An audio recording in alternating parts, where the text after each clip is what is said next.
on petroleum products by the end of April. But other prices will also be released, but this will not concern bread prices. Monetary reform will be undertaken only as a defensive measure if Ukraine introduces its own currency. 40 days have elapsed since the beginning of reform. What are you satisfied with, and what could be accelerated in the process of reform? We are satisfied with the fact that the increase in prices recently has been relatively small. I'm not talking about the jump in prices which happened in January, but about the price increases which are now happening in February. This is evidence of the fact that the strict monetary and credit policies of the government are producing results. There are many examples even of lowering of prices. One of the perhaps not such an important indicator, but nevertheless is important, is the fall in the rate of exchange of the dollar. How much does it cost now? Now a dollar in various deals has fallen to 65 rubles for $1. In general, it's at 70 to 80 rubles. It was 150 earlier, as you remember, and I believe that by the end of the year it will be down to 50 rubles a dollar. This time, the eye of the Parliament on the process of privatization has become the representatives of various political parties which have unified into a parliamentary faction. The initiator of this meeting was the chairman of the State Commission on Property, Anatoly Chupais. The parties don't have their own economic program, therefore they're looking only for common sense and a level of competence in the government's program. The participants in this round table are concerned about privatization, especially about large industrial enterprises and social justice during the selling of state property, and creating a system of credit for future owners. The opinion was expressed that no one will want to buy our unprofitable enterprises, and auctions could play an important role here. In March, the peak of privatization will come, according to the plan, and some said that the process has already begun, and life will show how it goes.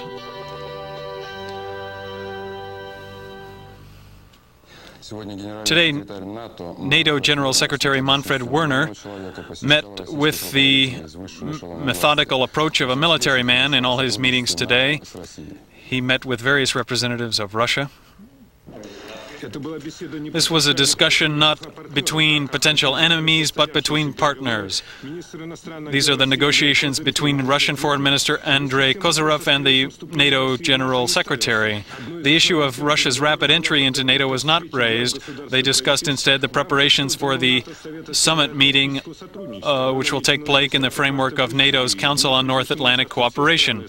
The meeting will occur in Brussels on March 10th. All CIS countries are invited. The General Secretary also met with the CIS commander, Marshal Shapachnikov.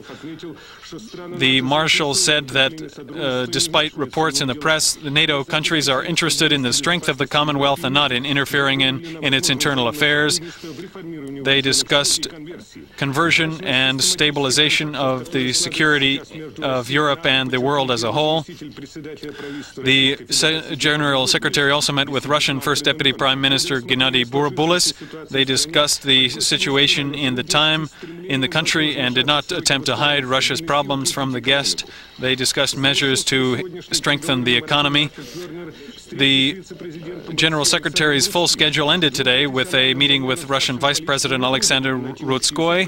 These two professional military men who have entered the world of politics found a common language to discuss various proposals, including disarmament initiatives. He began his busy schedule today by visiting St. Daniel's Monastery to meet with the Patriarch of Moscow and all Russia, Alexei II, who blessed the visit. Tomorrow, the General Secretary will meet with President Yeltsin in the Kremlin. Werner was not the only person visiting St. Danilov's Monastery today. It was the Patriarch's birthday, and he cannot complain that the secular world has forgotten about him. He is 63 years old. Russian President Boris Yeltsin came with warm congratulations. He expressed his gratitude to the Patriarch for his love for Russia and its people, and expressed his thanks for his work in support of peace and the prosperity of Russia. Thank you, Boris Nikolaevich, for your attention.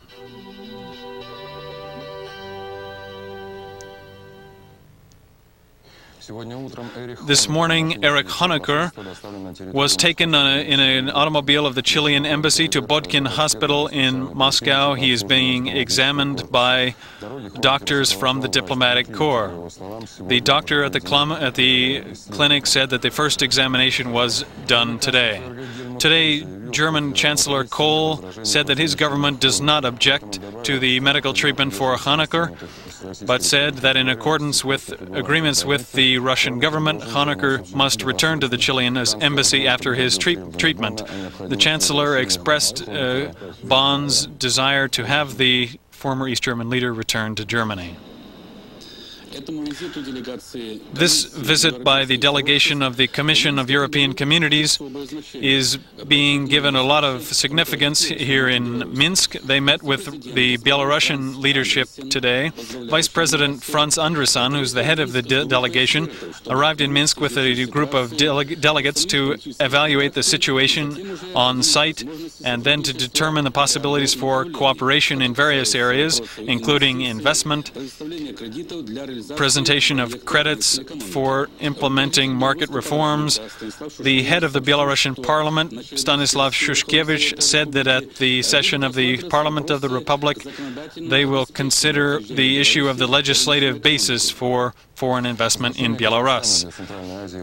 The significance of Kazakhstan in Central Asia and for Pakistan in particular was evaluated in Islamabad today. The streets of that city are decorated with banners declaring "Welcome Nursultan Nazarbayev." Nazarbayev met with President of Kazakhstan, Ishaq Khan. Today they discussed restoring the warm relations between the country, which were interrupted several decades ago. They signed 5 documents declaring the basis of cooperation between Pakistan and Kazakhstan. The two sides agreed to open diplomatic missions in the other capital and discussed trade and economic cooperation between the two countries. Leading a Ukrainian delegation to Tehran, First Deputy Prime Minister of Ukraine Masik discussed the fate of Ukrainian Afghan war prisoners with Iranian President Hashemi Rafsanjani. Rafsanjani said Iran has enough influence on the Mujahideen to affect this process. The representatives of Syria, Israel, Jordan, Lebanon, and Palestine arrived in Washington for the next round of Middle East peace negotiations. The presence of these negotiators is unexpected here because the relations between Israel and its negotiating partners in the Arab world remained very tense before this round, much more so than before the previous 3 rounds of negotiations. This is because of Israel's operations in Lebanon, which have resulted in the deaths and casualties among the local population and UN forces. Israeli officials said that this operation was undertaken in order to avenge the death of Israeli soldiers. The situation is reminiscent of the Persian Gulf War, when Iraq did not give in to provocations by Iraq, as a result of which they won great sympathy in the world community. The invasion by Israel could have very negative effect on its position in world opinion. Nevertheless, these negotiations are being welcomed with a certain optimism. Each side has in mind attainable goals, including the stabilization of the situation and the creation of a stable peace. Not only those who live here are interested, but all those who are interested in the normal development of economic and cultural relations between the countries of the region. Today in Lisbon, the meeting opened of the European Community and the Central American countries. More emphasis will be given in their meeting on the observance of human rights in Central America. In a meeting at the headquarters of the Organization of American States, negotiations have resulted in an agreement that fallen Haitian President Aristide will return to head the government of Haiti. The African tour of Pope John Paul II is continuing. In Gambia, he called for mutual toleration and peaceful coexistence between peoples. He expressed thanks to the President of Gambia for creating a multi-party political system. In March, the program for enhancing security at nuclear power plants in the former Soviet Union and Eastern Europe will be begun by Japan. For the next 10 years, 1,000 of our nuclear scientists will study in Japan.